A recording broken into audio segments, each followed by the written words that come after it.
yourself. Maybe if you could share a little bit about your background, your career, and then kind of where you are today. Yeah, for sure. I'm educated to be an engineer. I grew up in Sweden, went to school there, got a master of science, electrical engineering, and computer science, and never really worked with that after. But it's been great foundation to stand on and build from. So I started working for Anderson Consulting, management consulting in Stockholm, Sweden, and pretty quickly I had an opportunity to come to the States. So I came to a project in Dallas. And then ended up staying there. That's how I ended up in the U.S. I met my wife there, and that's why we're here. My startup journey really started in San Francisco. We moved there in the late 90s, and I got swept up in the dot-com wave and started a company with a few friends. It was an online lending marketplace called Creditland. So that was my start of VC-funded startups, and I've done that ever since. So I'm on 4 now, 4 VC-funded startups. My current company, Gemba. We help consumers create new products. And my prior company, Boundless, we built to 100 million in revenue and sold it. So that's been my entrepreneurial journey, and continue to do it and love doing it. Well, you've been through the situation 4 times. So I'm going to make a verbal note to both of us. If we do a future episode, maybe navigating VC collaborations could be a great one, because I think oftentimes people focus on the funding and the money, but you don't often hear people talk about what is the VC, what value are they bringing to your company, what insights, what strategies can they help you out with relative to where you are as a company that way. Yeah, I could talk about that for hours. Yeah. But today, customer segmentation, that was a big part of Boundless's growth to reaching 100 million in revenue. You say it was customer segmentation. I always find it helpful before we get started, talking in depth on any one topic, just to hear from you what your definition or your vision for customer segmentation is, to make sure we're on the same page and I'm understanding, the same thing you are. So how would you define customer segmentation? Yeah, let me start at a high level. I think that almost every company have a very clear picture of what they're doing, how they're doing it, whether it's a service organization or a product company selling widgets, it's a lot of clarity and internal focus on what is the product or service that we sell and how do we deliver that. Sometimes people are not as clear on why customers are actually buying. What is the real use that people are getting and value and benefit out of it? I mean, people know at a high level, of course, but I'd see, particularly as a company grows, and most of my recent experiences in startups, but even pretty mature startups, is that as you grow, your customer base starts changing. It starts, start finding new customers in new places. And as a growth-oriented company, it's really easy to chase growth at any cost, right? And in particular, a VC-funded company, that is almost the mantra, right? Growth at any cost. grow. So I've experienced it firsthand. I've made the mistake more than once to chase growth in places where maybe you shouldn't chase growth, or chase it in ways that weren't optimal. And I think that's where customer segmentation really comes in and becomes so important to really analyze the different customer segments that you're working with. Of course, marketing can always help from creating personas and value props and marketing. But I think even at a higher level as an organization, you have to decide which customer segments you really want to service. Mm-hmm. And I found, and as I said, made the mistake to go after segments that maybe you shouldn't be servicing, that you're not really uniquely positioned to service. You just chase it because you see growth. So is that helpful? Just framing?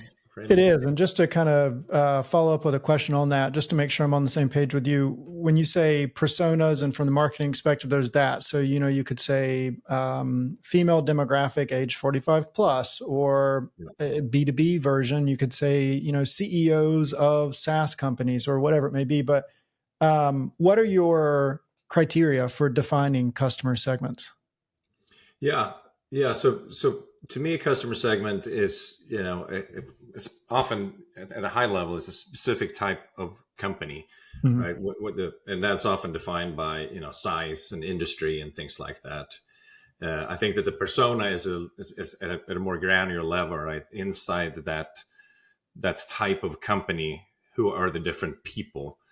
And in bigger companies, you then have, multiple different buying personas that, you might have a top level decision maker. Like if you're selling IT services, you might have a CTO that have, final right to or authority to make the purchasing decision.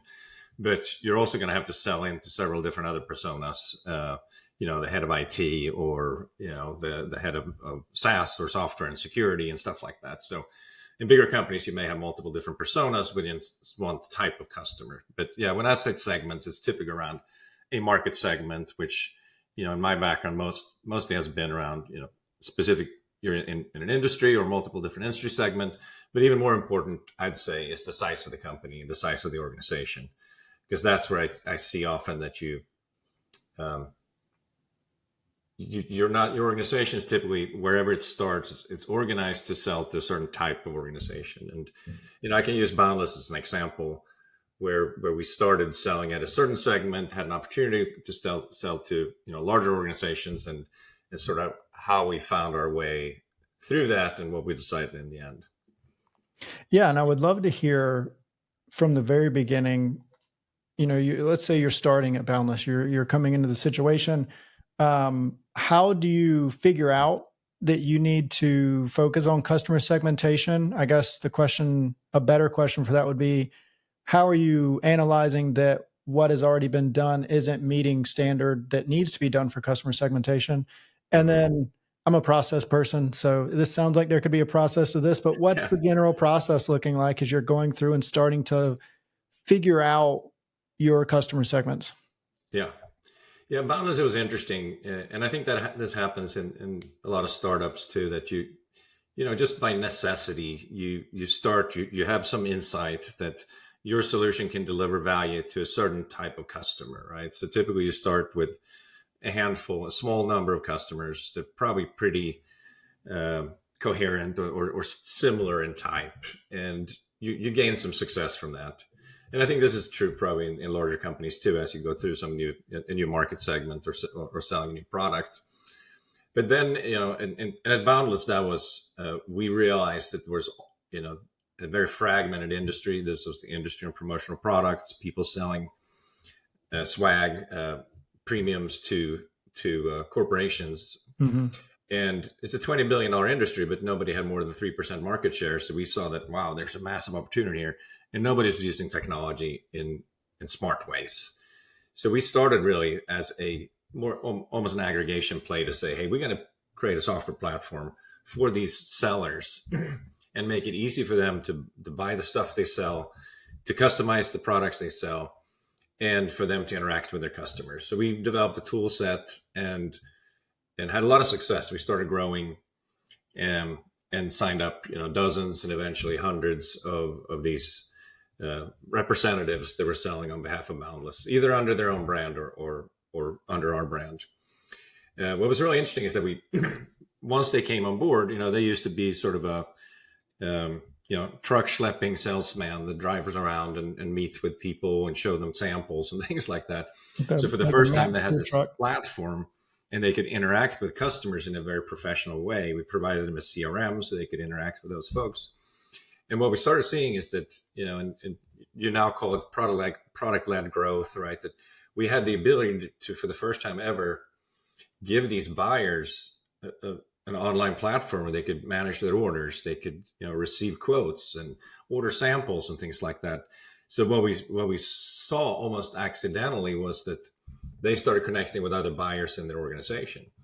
So if they were working in a big organization, they started using, a Boundless rep, and then they introduced another person in that organization. We started growing. So we discovered that this opportunity to land and expand, that there was a huge opportunity there. We could come in and maybe only have one or two buyer relationship inside of Fortune 500 company, and then grow from buyer to buyer to buyer and turn that into a multi-million-dollar company or account.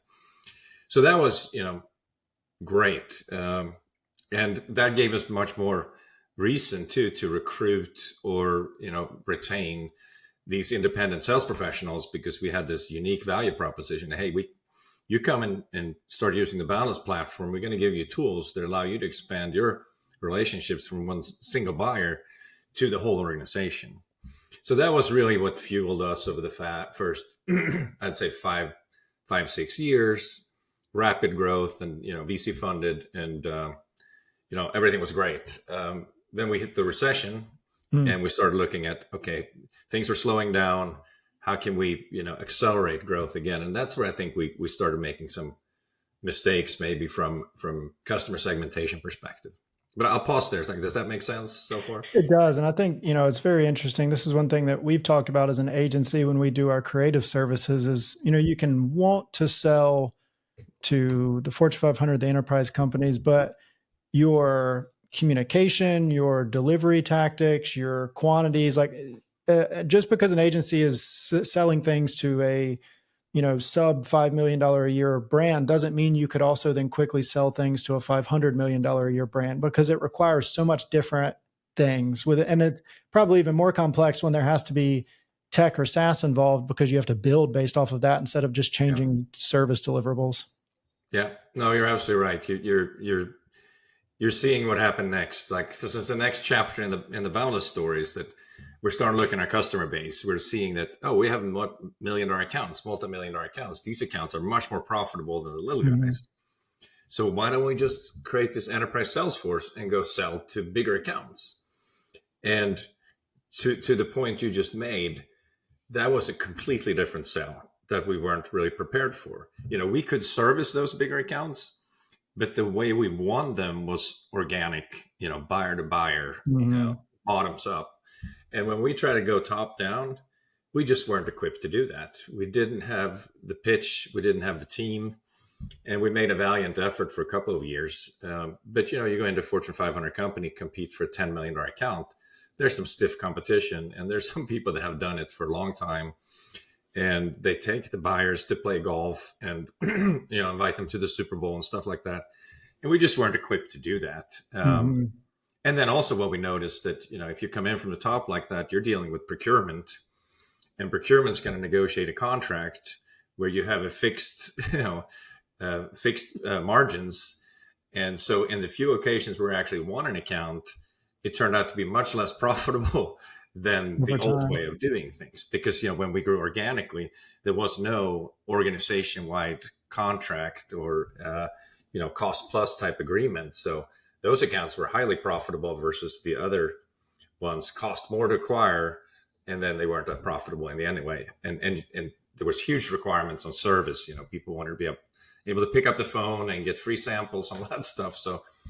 So after a few years of that, we decided, okay, let's just kill that whole effort, which was, really painful because we put a lot of work into it, and we thought it was going to be a big growth engine for the company, but realized that we didn't really need that, right? We went back and focused on what made us successful in the first place, and got really, really good at that. And that's really all we needed to do. That market was big enough for us to go after in the first place. Well, and I'm a firm believer that a lot of the case studies you see on LinkedIn and a lot of the growth stories that you see can happen and be put together so well because they're realized afterwards versus, you planned all that ahead of time and then went into it. So it sounds like there was a lot of learning experience that came out of what you did there. And what I want to try to pull from that is, now if you had to potentially redo that effort, how would you look to see if you have the resources and things needed to go after those larger accounts to avoid going through a 3 or 4 year situation again with your current company that way? So would it be inventory and, sales effort or sales cycle time? Because it sounds like it was a much longer sales cycle and whole different situation. So how would you assess if going enterprise or going after that new customer segmentation would be worth your time and effort? Yeah, that's a great question. A couple of approaches. One at a really high level. I forget who said this, but to figure out who are you the best in the world at servicing, right? If you compare to everyone, and best in the world is a broad concept, but that could be the best in the world at making coffee in Iowa, to, the nurses that walk by that coffee shop, right? So it can be in our description, but figuring out what are you truly the best in the world at? And, if you go out to markets where you're not in the best in the world, then odds are you're going to struggle to win. Right. So I think that's one really high level framework to look at things. It's attractive to go after these, big companies, but if you're not the best at servicing them, you're going to struggle to win. You're going to struggle to service them. The other piece is like, I think, and our mutual friend, Jason, who's now our CMO at Gemba has brought great discipline in that. And he's really good at it to really focus on figuring out how big is the market that we are servicing right now. Because I think sometimes a company and often a startup, you start chasing new opportunities because they look attractive, because they're the new shiny object, but there's no reason to go there yet. I think it's really important that, particularly if you've been building a venture funded startup, that the market you're going after should be big enough for you to grow it into an interesting large company. Mm-hmm. And until you have a really good reason to go outside that initial market, you really shouldn't, right? You should laser focus on being the very best in the world at servicing that specific customer that you're really good at servicing now. And that will, give you enough growth and success that, over time you start looking at different avenues. But I think many companies start chasing too many opportunities too early, and it's not really necessary, right? So I think having discipline around when you pursue new opportunities and really making sure that you get really, really good at servicing the existing markets that you have, making sure that those are profitable, making sure that you prove out all the growth metrics, the customer acquisition cost, all that stuff within one segment before you start chasing another one. Yeah. And that's where, also from the software side, but even from the service side as well, there can always be that attraction to go after the whales. And, you said you learned from your experience going top down wasn't as profitable as bottom up, but there can be that attraction to going after the whales. But what can happen as well is you end up either building your software around custom solutions that the whales need that may be deterring or, leaving the path, your original vision for the software, which reduces scalability that way, or same thing for your service business as well. Mm-hmm. No, you're absolutely right. I've seen many software startups do that. They start developing something, they get one big customer.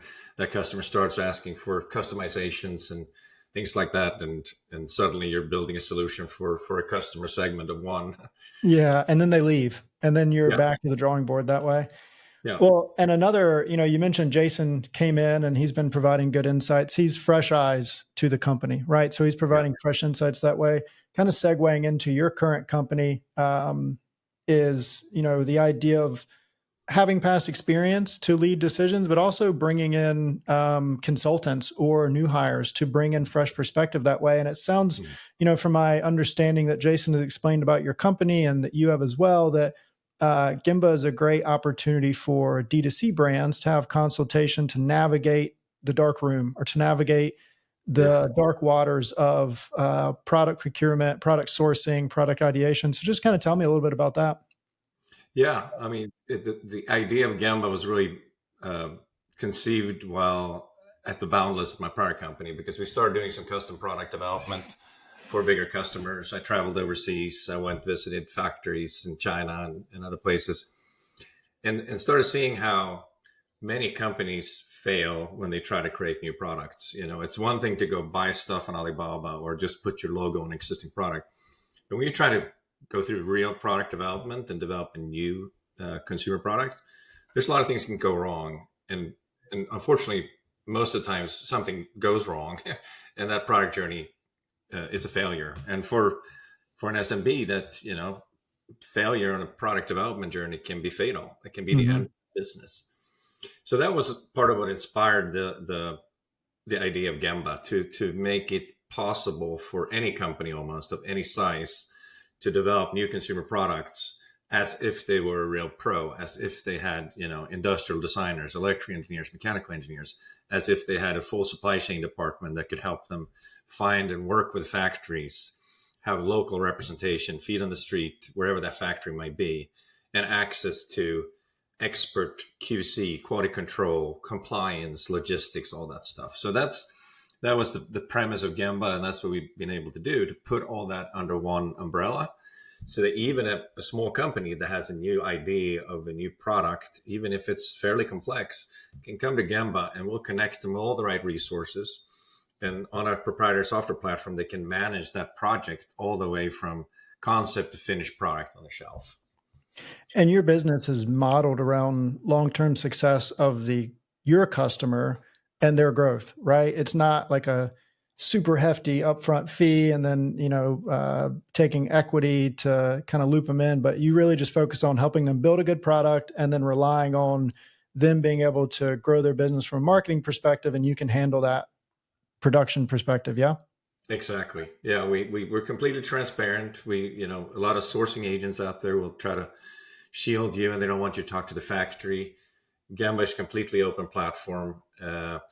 We show the customer what different paths they have, and that there are different options for them to bring a product to market faster, better, and cheaper than traditional methods.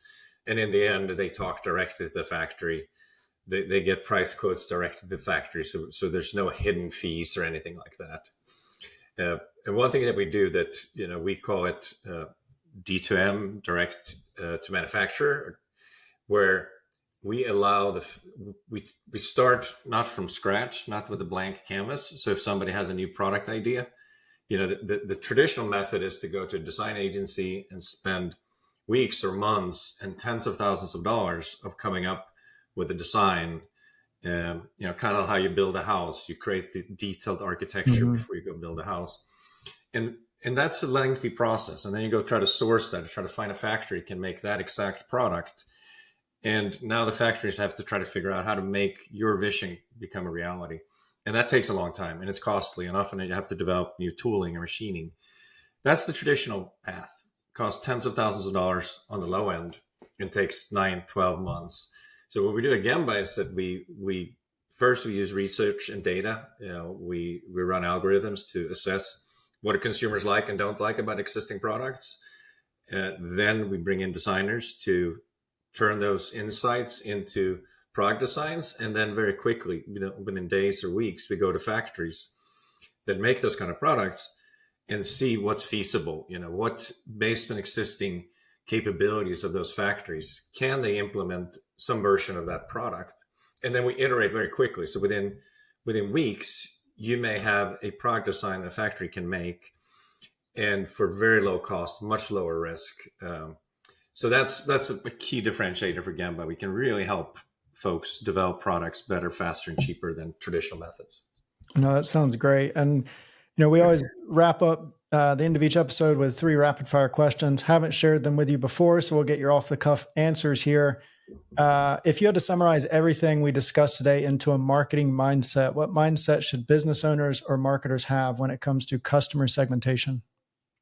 I'd say make sure you deeply understand your customer and why they buy, and not shy away from, comparing yourself to alternatives. I think it's understanding your value prop and truly understanding how that stacks up against the competition.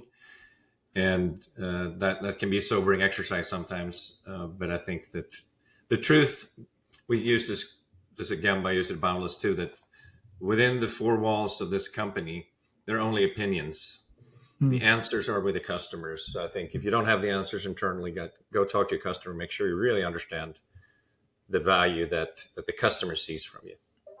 And I'll just add something to that before the next question. There's a book I'm currently reading called Competing Against Luck. No affiliation to it, but it's all about the jobs to be done theory.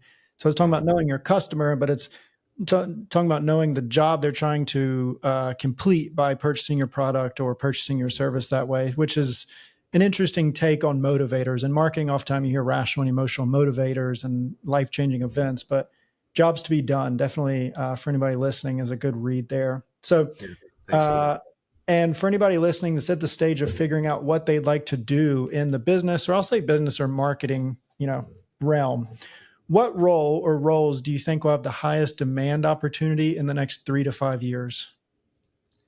Sorry, what role inside the company?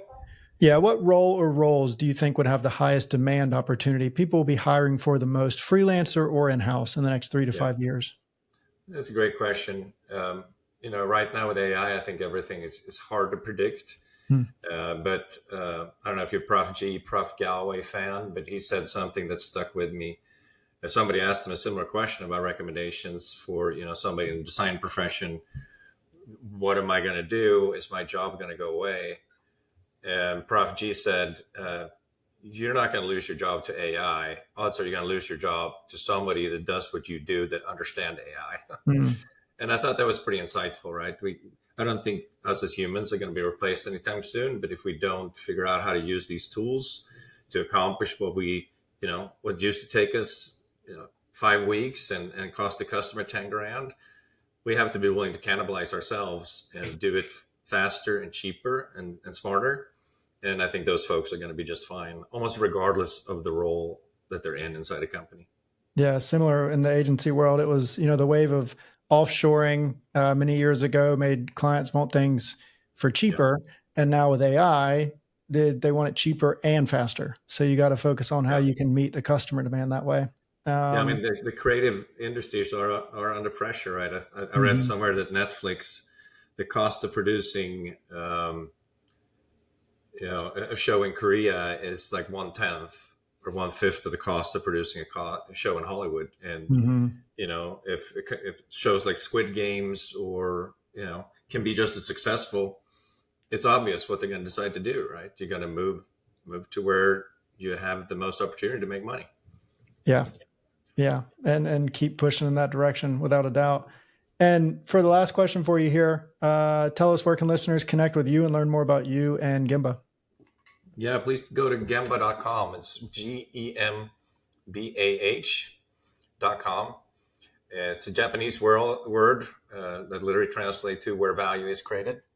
We love that because that's what we try to do, create value for our customers. Personally, I have a podcast called Innovator Insights, From Idea to Impact. You can find it on all the streaming services out there. So please check it out. Well, Henrik, I appreciate you coming on today. Super insightful on customer segmentation, and look forward to continuing future conversations.